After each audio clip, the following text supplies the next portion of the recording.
At least جو نبی الاسلام نے تاکیداً اذکار بتائے وہ تو کریں نا. جیسے نبی الاسلام نے ابو داؤد ترمذی میں حکم دیا ہے کہ ہر فرض نماز کے بعد آخری 3 سورتیں ایک ایک دفعہ پڑھی جائیں, تو یہ تو کم از کم پڑھے. اس طریقے سے آیت الکرسی کے بارے میں سنن نسائی الکبریٰ میں آیا کہ جو پڑھ لے گا ہر فرض نماز کے بعد مرتے ہی جنت میں داخل ہوگا, یہ پڑھے. تسبیحات فاطمہ کے بارے میں بخاری مسلم میں آیا کہ سمندر کی جھاگ کے برابر بھی گناہ ہوئے تو معاف ہو جائیں گے, اور کوئی شخص جو یہ وظیفہ کرتا ہے کبھی محروم نہیں لوٹایا جاتا. ہم دیکھیں سنت اذکار فرض نماز کے بعد کے اور سنت اذکار صبح و شام کے, اس میں بھی میری ویڈیوز ہیں. لوگ کہتے ہیں انجینئر صاحب اختلافی موضوعات پہ بولتے ہیں. بخاری اور مسلم دونوں میں ہے کہ فرض نماز کا مکمل ہونا نبی علیہ السلام کی ہم تکبیر کی آواز سے پہچانتے تھے, یعنی بلند آواز سے آپ اللہ اکبر کہتے تھے. پہلے ایک دفعہ اللہ اکبر بلند آواز سے کہنا ہے, پھر 3 دفعہ آہستہ آواز میں استغفر اللہ.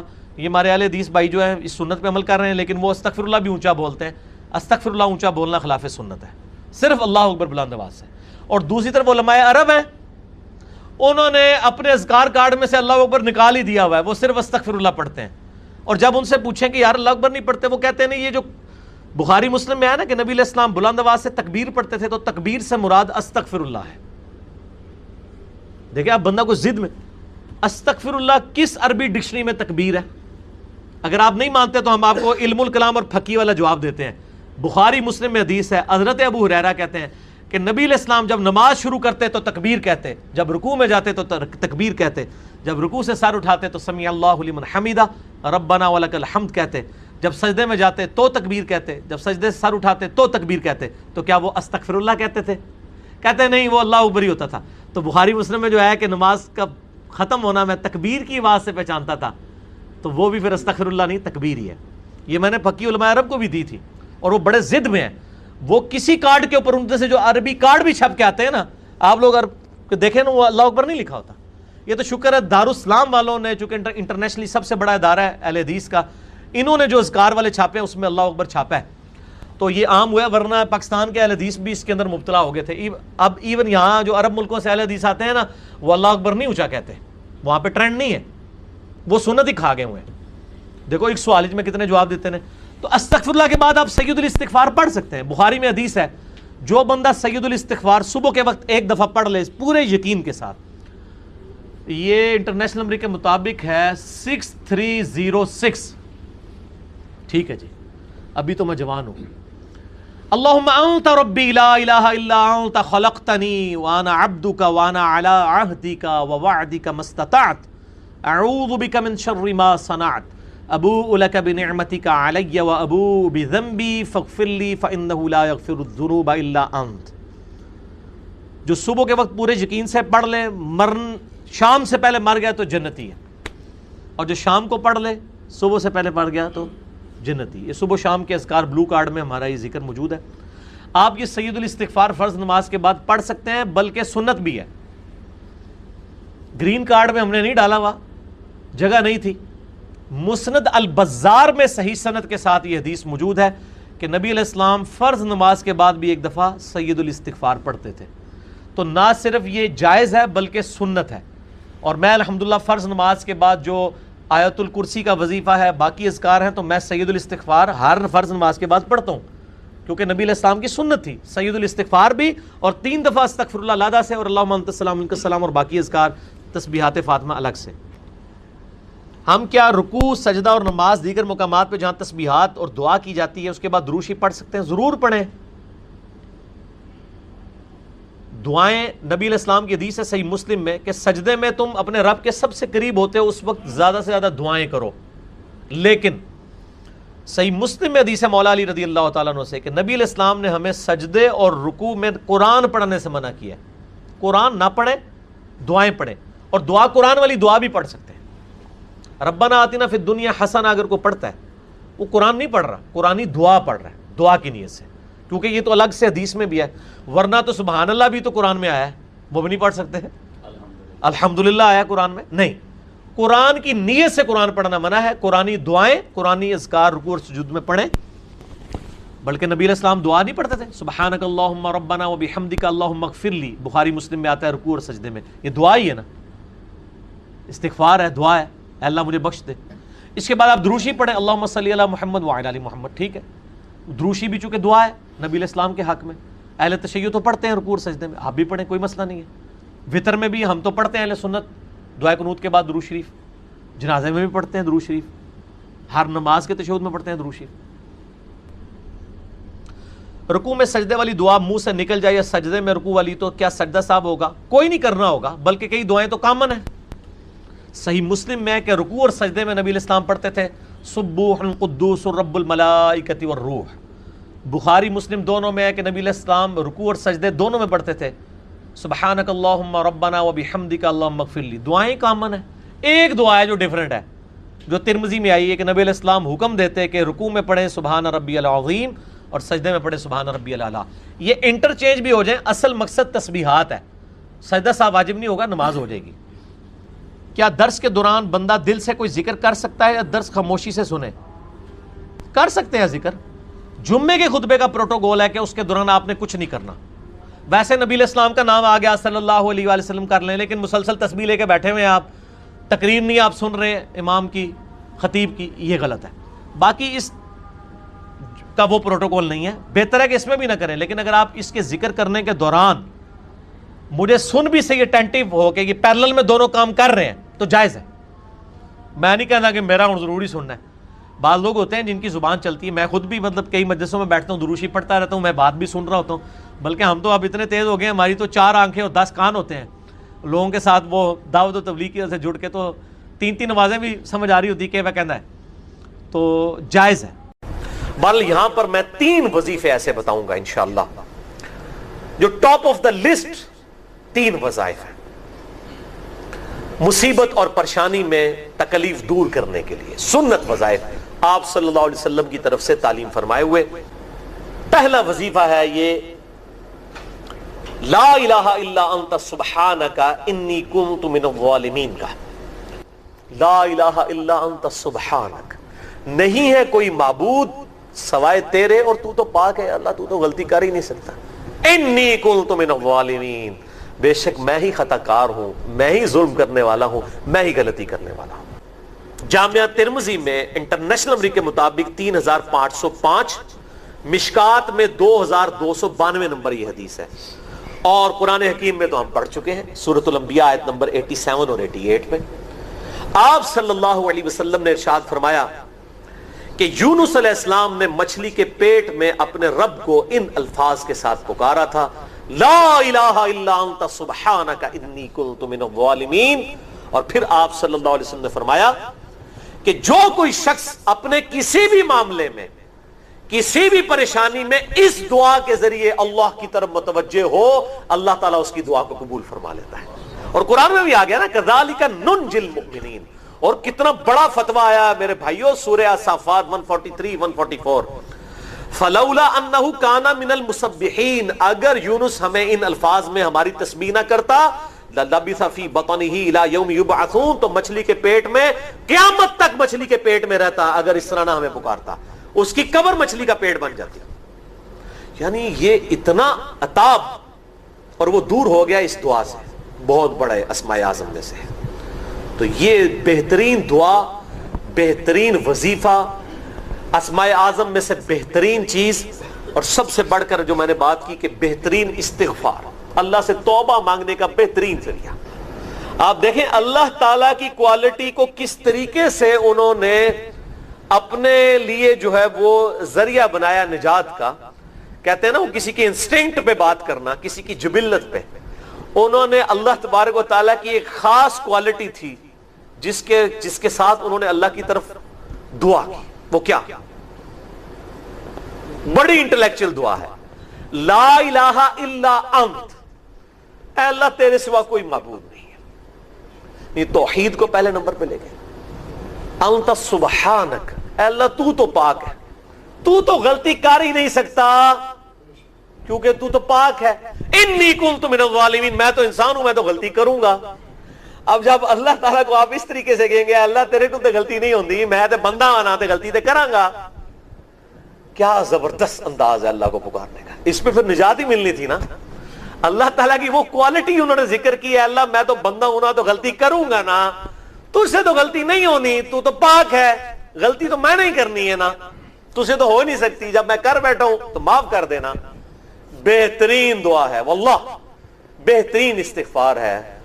اور صحیح بخاری اور مسلم کی متفق علیہ حدیث ہے, جب آپ تشہد میں بیٹھو تو درود شریف کے بعد جو اپنے رب سے چاہو مانگو, اس میں یہ دعا بھی آپ اپنے اوپر لازم کریں. یہ اسماء اعظم میں سے ہے, اپنی دعاؤں میں اس دعا کو کریں. دعا کی قبولیت کے لیے یہ آپ سمجھیں اللہ تعالیٰ کی طرف سے کیٹالسٹ ہے, جسے ہم وہ کیمسٹری میں کہتے ہیں کیٹالسٹ, کیمیکل ریئیکشن کو تیز کرنے والا. یہ کیٹالسٹ ہے. لا الہ الا انت سبحانک انی کنت من الظالمین. دوسرا وظیفہ, وہ بھی جامعہ ترمذی میں انٹرنیشنل نمبر کے مطابق 3524 نمبر حدیث ہے, لیکن ترمذی کا طریق جو ہے وہ ضعیف ہے.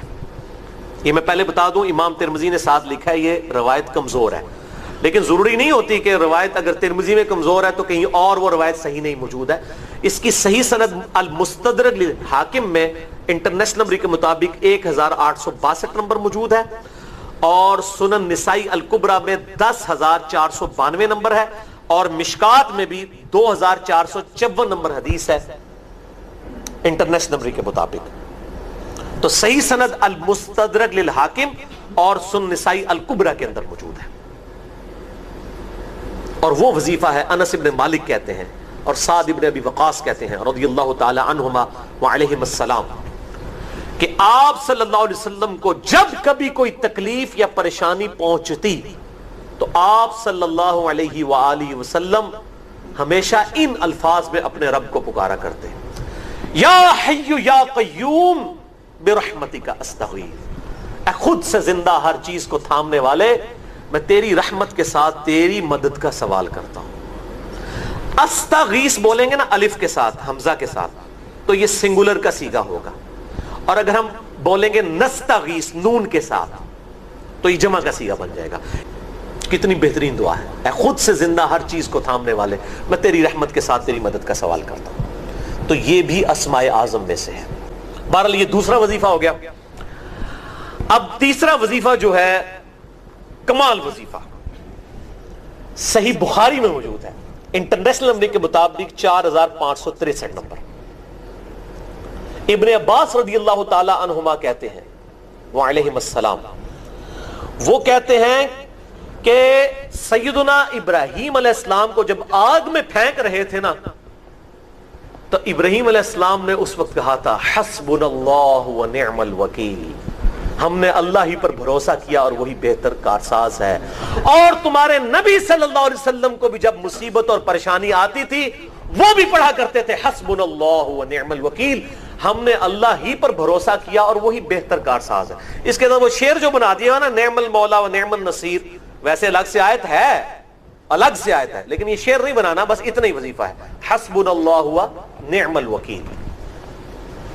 اور یہ جو انہوں نے کہا کہ نبی صلی اللہ علیہ وسلم بھی یہ کہتے تھے, اس کا ذکر الحمدللہ قرآن میں بھی موجود ہے, اس سے بھی بڑھ کر سورہ آل عمران کی 173 نمبر آیت میں ہے کہ جب نبی صلی اللہ علیہ وسلم اور اہل ایمان کو یہ خبر پہنچی کہ کافر ان کے خلاف سازشیں کر رہے ہیں, تو نبی اور اہل ایمان نے پکارا حسبنا اللہ ونعم الوکیل. تو حسبنا اللہ ونعم الوکیل قرآن کی آیت بھی ہے, اور یہ ہے وہ آیت, وظیفہ قرآن میں آیا ہوا ہے یہ آل عمران 173 اور صحیح بخاری 4563. اور مجھے بڑا وجد آیا کہ ابراہیم علیہ السلام کو جب آگ میں پھینکنے لگے تھے, انہوں نے اس وقت اللہ کو ان الفاظ کے ساتھ پکارا حسبنا اللہ ونعم الوکیل. اچھا, یہ جتنے بھی وظیفے ہیں نا میرے بھائیوں, ان کا فائدہ اسی وقت ہے جب آپ کو ترجمہ بھی ان کا آتا ہوگا, ورنہ آپ روزانہ جتنی مرضی تسبیح کھینچتے رہے کوئی فرق نہیں پڑے گا. اس لیے میرا ایک پرسنل مشورہ ہے کہ جب بھی یہ وظیفے پڑھیں نا آپ, اردو ترجمہ بے شک آتا بھی ہونا, ایک دفعہ اپنی زبان میں اس کو ریپیٹ کریں. یعنی آپ پڑھیں حسبنا اللہ ونعم الوکیل, میں نے اللہ ہی پر بھروسہ کیا اور وہی بہتر کارساز ہے. آپ دیکھیں یہ صوت القرآن چینل میں جب وہ عربی چل رہی ہوتی ہے, جیسے ہی وہ مراج الدین خان کا ترجمہ شروع ہوتا ہے نا, کیسے کب کبھی تاری ہو جاتی ہے, کیونکہ ہماری زبان میں بات ہو رہی ہوتی ہے نا. عربی ایوی تو نہیں قیام اللیل میں رو رہے ہوتے, ان کی زبان میں بات ہو رہی ہوتی ہے, اپنی زبان کا اثر ہوتا ہے. اسی طریقے سے آپ لا الہ الا انت سبحانک انی کنت من الظالمین, یا حسبنا اللہ ونعم الوکیل, یا حی یا قیوم برحمتک استغیث, جو بھی وظیفے پڑھیں نا, ایک دفعہ ان وظیفوں کو جب آپ الگ سے دعا مانگ رہے ہوں, اس وقت اس کو آپ اپنی زبان میں بھی دہرائیں. اور اس کے لیے کوئی تسبیح نہیں کھینچنے کی ضرورت کہ آپ نے اتنے 100 دفعہ پڑھنا ہے. تسبیح تو ویسے ٹھیک ہے, وہ آپ استعمال کر سکتے ہیں, لیکن آپ چلتے پھرتے اٹھتے بیٹھتے ہر وقت جس حالت میں بھی, اور صحیح مسلم میں حدیث ہے کہ یہ جو وظائف ہیں ان کے لیے تو کوئی وضو بھی کیا, غسل بھی پروٹوکول نہیں ہے. اب عائشہ کہتی ہیں نبی صلی اللہ علیہ وسلم حالت جنابت میں بھی اللہ کو یاد کر لیا کرتے تھے. صحیح مسلم میں حدیث موجود ہے, جنابت والے چیپٹر میں, ہر حال میں اللہ کو یاد کرتے تھے. اور جو قرآن میں بھی دعائیں یا اذکار آئی ہیں نا, جب آپ حالت جنابت میں بھی اس کو کریں گے نا تو اس پہ قرآن کا حکم نہیں لگے گا. تو جامعہ ترمذی اور ابو داؤد میں جو حدیث ہے کہ حضرت علی کہتے ہیں نبی صلی اللہ علیہ وسلم کو حالت جنابت کے علاوہ کوئی اور حالت قرآن پڑھنے سے مانے نہیں ہوتی تھی, تو اس سے مراد قرآن کی تلاوت ہے. اگر قرآن کی دعائیں جیسے ہیں بسم اللہ الرحمن الرحیم, یہ بھی تو قرآن ہے, سبحان اللہ بھی تو قرآن ہے, الحمدللہ بھی تو, یہ اذکار جو ہے نا جب آپ اذکار کی نیت سے پڑھو گے پھر یہ قرآن نہیں شمار ہوں گے, ذکر شمار ہوں گے. اور اس کے لیے نہ وضو پروٹوکول ہے اور نہ غسل کا ہونا ضروری ہے, ہر حال میں اللہ کو یاد کریں. پہلی حدیث صحیح بخاری اور صحیح مسلم دونوں میں موجود ہے. صحیح مسلم میں ذرا تفصیل کے ساتھ ہے.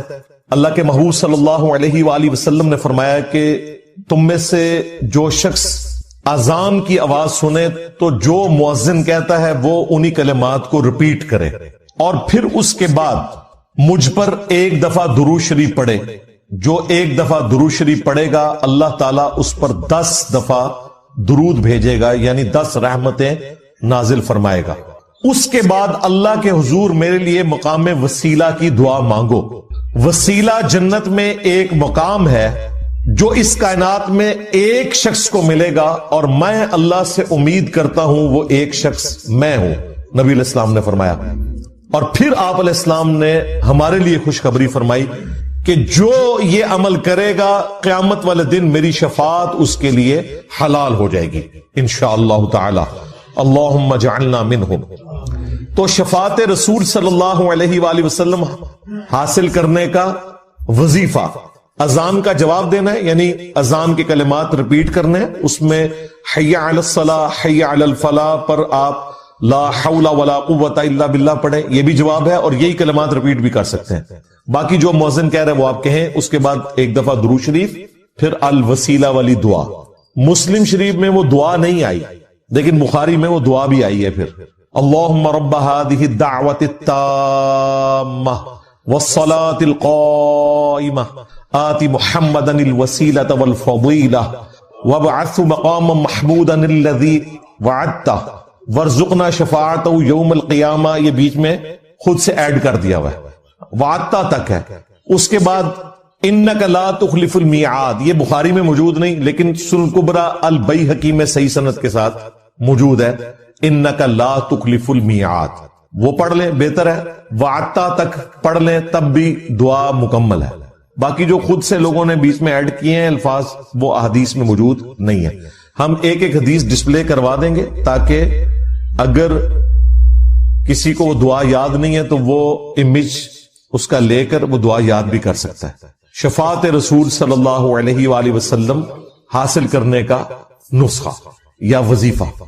اب اس حدیث سے یہ بات پتہ چلی کہ اذان کے بعد درود شریف پڑھنا یہ نبی علیہ السلام نے مشروع فرمایا ہے, تعلیم فرمایا ہے. اذان کے بعد درود پڑھنا سنت ہے, لیکن اذان کے ساتھ نہیں, اذان مکمل ہونے کے بعد. اذان سے پہلے درود پڑھنا اور اسے بالکل جوڑ دینا, اور وہ بھی صرف اس وقت پڑھنا جب سپیکر آن ہو, سپیکر آف ہو, بجلی گئی ہوئی ہو. تو چونکہ کوئی سننے والا نہیں ہے اس لیے صرف اذان کہنا اور درود شریف چھوڑ دینا, اس کا مطلب یہ ہے کہ ایک فرقہ واریت کی نظر ہے چیز. صحیح مسلم کی شرح لکھی ہے ہمارے استاد غلام سعود سعیدی صاحب نے رحمہ اللہ تعالی, بریلوی عالم تھے. انہوں نے ڈھکے چھپے الفاظ میں بریلویوں کی خود مذمت کر دی. اس حوالے سے انہوں نے کہا کہ حضرت بلال حبشی رضی اللہ تعالیٰ عنہ ہم سے بڑے عاشق رسول تھے, صحابہ تابعین ہم سے بڑے عاشق رسول تھے. وہ جب اذان دیتے تھے تو اذان سے پہلے درود و سلام نہیں پڑھا کرتے تھے, لہٰذا بہتر یہی ہے کہ اسی طریقے سے اذان دی جائے. یہ مفتی منیب الرحمان جو مفتی اعظم ہے بریلویوں کے, ان کے مدرسے میں شیخ الحدیث تھے. میری ان سے تفصیلی ملاقات بھی ہوئی ہے 22 مارچ 2007 کو, بلکہ فجر کے فوراً بعد میری فلائٹ تھی تو میں رات کو پھر اسی مدرسے میں رکا تھا, آفس کے کام کے سلسلے میں گیا ہوا تھا. تو انہوں نے باقاعدہ شرح صحیح مسلم میں لکھا ہے کہ یہ اس طریقے سے اذان دے رہے ہیں اور اس کو عشق رسول بتا رہے ہیں، اور جو اذان نہیں دیتے انہیں وہ کہتے ہیں کوئی عشق سے محروم ہے، تو یہ بالکل غلط اپروچ ہے۔ البتہ اذان کے بعد درود شریف پڑھنا، اور وہ بھی الوسیلہ والی دعا سے پہلے، تاکہ نبی علیہ السلام کی شفاعت حاصل ہو، یہ سنت ہے۔ دوسری حدیث صحیح مسلم میں ہے کہ نبی علیہ السلام نے فرمایا جو مجھ پر ایک دفعہ درود پڑے گا اللہ تعالیٰ اس پر 10 دفعہ درود پڑے گا، یعنی جو میرے لیے ایک دفعہ دعائے رحمت کرے گا اللہ تعالیٰ اس پر 10 رحمتیں نازل فرمائے گا۔ تیسری حدیث سنن نسائی میں ہے، حضرت جبرائیل علیہ السلام رسول اللہ کی خدمت میں حاضر ہوئے اور کہا کہ آپ کا رب آپ سے فرماتا ہے کہ کیا آپ اس بات پر راضی نہیں ہیں کہ آپ کا جو بھی امتی آپ پر ایک دفعہ درود بھیجے اللہ تعالیٰ اس پر 10 دفعہ رحمت نازل فرمائے گا، اور جو ایک دفعہ سلام بھیجے گا اللہ تعالیٰ اس پر 10 دفعہ سلامتی نازل فرمائے گا۔ یہ وہ حدیث ہے جس میں درود اور سلام دونوں کا ذکر ہے، ورنہ اس سے اوپر جو 2 حدیثیں ڈسکس ہوئی ان میں صرف درود کا ذکر تھا۔ درود اور سلام انٹرچینجبل الفاظ ہیں، جس طرح اردو میں خوش و خرم، حسین و جمیل، اور قرآن میں تو صرف سلام آیا، سلام علی ابراہیم، سلام علی موسیٰ و ہارون، اور پھر اسے کنکلوڈ کیا سبحان ربک رب العزت عما یصفون وسلام علی المرسلین والحمد للہ رب العالمین۔ اور آیت درود میں بھی دیکھیں اللہ اور فرشتے درود بھیجتے ہیں، اس میں سلام کا ذکر نہیں۔ اے ایمان والو تم درود اور سلام بھیجو، تو کیا سلام کے بغیر جو اللہ اور فرشتے بھیج رہے ہیں وہ ناقص درود ہے؟ نہیں، درود اور سلام انٹرچینجبل الفاظ ہیں۔ اس میں پہلے بھی بول چکا کہ نبی علیہ السلام نے فرمایا جو ایک بار درود پڑھے گا، صرف درود کا ذکر ہے، اور یہ کہتے ہیں بغیر سلام کے پڑھا تو ناقص ہوگا، بالکل جھوٹ بولتے ہو، تم اللہ کے نبی پہ جھوٹ باندھتے ہو۔ اللہ تعالیٰ اس پہ 10 رحمتیں نازل فرمائے گا، 10 گناہ معاف کر دے گا، اور اس کے 10 درجات بلند فرمائے گا۔ 5ویں حدیث جامعہ ترمذی میں ہے، نبی علیہ السلام نے فرمایا قیامت کے دن میرے سب سے زیادہ نزدیک وہ شخص ہوگا جس نے دنیا میں مجھ پہ سب سے زیادہ درود پڑھا ہوگا۔ اللہم صلی علی محمد وعلی آل محمد۔ 6ٹھی حدیث بھی جامعہ ترمذی میں ہے، اس حدیث کی صحت میں اختلاف ہے، چونکہ کچھ محدثین اسے صحیح سمجھتے ہیں اس لیے میں اسے کوٹ کر رہا ہوں۔ ابی ابن کعب کہتے ہیں کہ میں نے اللہ کے نبی علیہ السلام سے عرض کیا کہ میں اپنی دعاؤں میں آپ کے لیے بھی دعائے رحمت کرتا ہوں، یعنی درود شریف پڑھتا ہوں، تو مجھے بتائیں میں اپنی دعاؤں کا کتنا حصہ آپ کے لیے دعا کیا کروں درود کی شکل میں، اور کتنا اللہ سے میں اپنے لیے دعا مانگوں؟ کیا میں اپنی دعاؤں کا 1/4 حصہ درود کے لیے مقرر کر لوں؟ نبی علیہ السلام نے فرمایا بہت اچھا ہے، لیکن اس سے بھی زیادہ کرو تو تمہارے لیے اور بہتر ہے۔ انہوں نے پھر عرض کیا یا رسول اللہ صلی اللہ علیہ وآلہ وسلم میں اپنی دعاؤں کا آدھا حصہ درود کے لیے کرتا ہوں اور آدھا باقی دعاؤں کے لیے۔ آپ نے فرمایا بہت اچھا ہے، اس سے بھی زیادہ کرو تو اور اچھا ہے۔ درود شریف کا جو سب سے پسندیدہ صیغہ ہے نا وہ وہی ہے جو ہمارے درود ابراہیمی کا پہلا جز ہے، اللہم صلی علی محمد وعلی آل محمد۔ سنن نسائی میں حدیث ہے، انٹرنیشنل نمبر کے مطابق 1293 اور ایک نمبرنگ کے مطابق ہے 1292۔ یہ مجھے زبانی یاد ہے نمبر، 12 نبی علیہ السلام کی نسبت سے اور 92 محمد کی وجہ سے 1292 سنن نسائی۔ زید ابن خارجہ سے نبی علیہ السلام نے فرمایا مجھ پہ درود پڑھنا لازم کر لو اور اپنی دعاؤں میں پڑھا کرو اللہم صلی علی محمد وعلی آل محمد۔ یہ سنی شیعہ دونوں کے ہاں پڑھا جاتا ہے۔ اس کے علاوہ بخاری اور مسلم میں درود ابراہیمی ہے جو ہم نماز میں پڑھتے ہیں، یہ بھی ثابت ہے۔ باقی جتنے بھی درود ہیں اسی سے ملتے جلتے ہیں، صلی اللہ علیہ وآلہ وسلم، یہ بھی نبی علیہ السلام سے ثابت ہے۔ صحیح مسلم میں حضرت عیسیٰ علیہ السلام کے لیے آپ نے کہا وَنُزُولِ عِیسَى ابْنَ مَرْیَمَ صلی اللہ علیہ وسلم وآلہ وسلم کے ساتھ پڑھنا بہتر ہے، کیونکہ نبی علیہ السلام نے اسی کی ترغیب دلائی ہے۔ درود ابراہیمی میں بھی دیکھیں، باقی درودوں کے اندر۔ اب رہا مسئلہ کتنی تعداد میں پڑھا جائے، جتنی حسب توفیق ہو۔ مجموع الزوائد میں ایک صحیح سند کے ساتھ حدیث موجود ہے سنن طبرانی کے ریفرنس سے کہ جو شخص صبح کے وقت 10 دفعہ درود شریف پڑھ لے اور 10 دفعہ شام کے وقت، قیامت والے دن اسے میری شفاعت نصیب۔ تو یہ بڑا آسان ہے، 10 دفعہ اللہم صلی علی محمد وعلی آل محمد پڑھنے میں کتنا ٹائم لگتا ہے؟ باقی اللہ تعالیٰ نے ڈیٹم لیول کے اوپر تو آپ پہ ویسے ہی یہ لازمی کر دیا ہے۔ نماز میں ہم درود شریف پڑھ ہی رہے ہوتے ہیں، ہر نماز میں پڑھ رہے ہوتے ہیں درود شریف کے بغیر تمہاری نماز ہی مکمل نہیں ہوتی، اور ہماری نماز تو ہم تو دعائے قنوت کے بعد بھی درود شریف پڑھتے ہیں، صحیح سند سے ثابت ہے۔ نماز جنازہ میں بھی درود شریف پڑھتے ہیں، ہر جگہ درود شریف ہے، مسجد میں داخل ہوتے وقت درود شریف ہے، وہ حدیثیں موجود ہیں، وہ میں نے اس لیکچر میں ساری حدیثیں بتائی ہیں۔ ہر خطبے کے آغاز میں درود شریف ہے، جس مجلس میں نبی علیہ السلام کا ذکر ہو وہاں پہ درود شریف ہے۔ مولا علی علیہ السلام سے حدیث ہے جامعہ ترمذی میں صحیح سند کے ساتھ کہ نبی صلی اللہ علیہ وآلہ وسلم نے فرمایا وہ شخص کنجوس ہے جس کے سامنے میرا ذکر ہو اور مجھ پر درود نہ پڑے، اللہم صلی علی محمد وعلی آل محمد۔ اور ترمذی میں ایک حدیث ہے وہ شخص تباہ و برباد ہو جائے جس کے سامنے میرا ذکر ہو اور مجھ پر درود شریف نہ پڑے، اللہم صلی علی محمد وعلی آل محمد۔ اور اس کے علاوہ سنن طبرانی میں بھی ایک روایت ہے، اس روایت کی صحت پہ اختلاف ہے، لیکن چونکہ کچھ محدثین اسے صحیح سمجھتے ہیں اس لیے میں ضرور بیان کرتا ہوں کہ جو شخص روزانہ 100 دفعہ درود شریف پڑھ لے تو قیامت والے دن اللہ تعالیٰ اسے شہیدوں کے ساتھ اٹھائے گا، اور اس کی دونوں آنکھوں کے درمیان لکھا ہوگا کہ یہ شخص منافقت اور دوزخ کی آگ سے بری ہے۔ 100 دفعہ درود شریف، میری تو کوشش ہوتی ہے کہ 100 دفعہ درود شریف روزانہ کم از کم ضرور پڑھا جائے۔ اگر کوئی روزانہ نہیں پڑھ سکتا 10 دفعہ تو پڑھ لے۔ اور نبی علیہ السلام کے آپ اکثر وظائف دیکھیں گے وہ 100 دفعہ ہی ہیں، اکثر وظائف جو زیادہ تعلیم کیے گئے، جیسے بخاری مسلم میں حدیث ہے کہ جو شخص 100 دفعہ پڑھ لے سبحان اللہ وبحمدہ تو اس کے سارے گناہ معاف کر دیے جائیں گے، چاہے سمندر کی جھاگ کے برابر ہو۔ اور جو شخص صبح و شام 100 دفعہ یہی پڑھے تو قیامت دن اس سے بڑھ کے کوئی عمل نہیں لے کے آ سکتا سوائے اس کے کہ جو اس سے زیادہ وہ کلمات پڑھ لے 100 کا دفعہ۔ پھر بخاری میں 70 دفعہ استغفار کا ذکر ہے۔ پھر تسبیح فاطمہ بھی جو ہے 100 دفعہ ہے، 33 دفعہ سبحان اللہ، 33 دفعہ الحمدللہ، 34 دفعہ اللہ اکبر، یا 33 دفعہ اللہ اکبر اور 100 کا عدد پورا کرنے کے لیے بخاری مسلم میں آتا ہے لا الہ الا اللہ وحدہ لا شریک لہ لہ الملک ولہ الحمد وہو علی کل شیء قدیر۔ تو یہ سارے 100 والے ہیں، زیادہ تو آپ جتنا مرضی پڑھیں۔ جامعہ ترمذی میں حدیث ہے قیامت والے دن میرے سب سے زیادہ نزدیک وہ شخص ہوگا جس نے دنیا میں مجھ پہ سب سے زیادہ درود شریف پڑھا ہوگا، اللہم صلی علی محمد وعلی آل محمد۔ تو سر جتنا گڑ ڈالیں گے اتنا میٹھا ہوگا، درود شریف جتنا پڑھیں اتنا ہی کام ہے، نبی علیہ السلام کے قرب کا ذریعہ۔ لیکن صرف درود شریف پہ زور ہو، نبی علیہ السلام کی تعلیمات پہ زور نہ ہو تو یہ غلط۔ درود شریف کے لیے باوضو ہونا بھی شرط نہیں ہے، یہ اللہ کا ذکر ہے اور ایسا ذکر ہے جس کے لیے کوئی پروٹوکول نہیں۔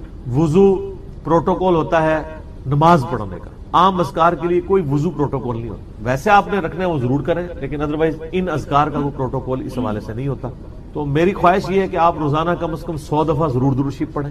اگر نہیں پڑھ سکتے تو صبح فجر کے بعد 10 دفعہ اور 10 دفعہ مغرب کے بعد صبح شام 10 دفعہ پڑھ لیں تاکہ شفاعت رسول صلی اللہ علیہ وآلہ وسلم حاصل ہو۔ پھر مسلم شریف میں حدیث ہے، بخاری میں بھی کچھ حصہ ہے کہ جو اذان کا جواب دے، یعنی وہی مؤذن والے کلمات رپیٹ کرے، اس کے بعد مجھ پہ درود شریف پڑھے اور الوسیلہ والی دعا مانگے تو میری شفاعت اس کے لیے حلال ہو جائے گی، وہاں بھی درود شریف ہے۔ صحیح مسلم میں حدیث ہے جو ایک دفعہ 10 درود شریف پڑھے گا اللہ تعالیٰ اس پہ 10 رحمتیں نازل فرمائے گا۔ سنن نسائی میں حدیث ہے جو ایک دفعہ درود شریف پڑھے گا اللہ تعالیٰ اس پہ 10 رحمتیں نازل فرمائے گا، اس کے 10 درجات بلند کر دے گا، اسے 10 نیکیاں عطا فرمائے گا، اس کے 10 گناہ معاف کر دے گا۔ اتنی بڑی فضیلت ہے سر، اتنی بڑی فضیلت مجھے بتائیں کس عمل کی ہوگی؟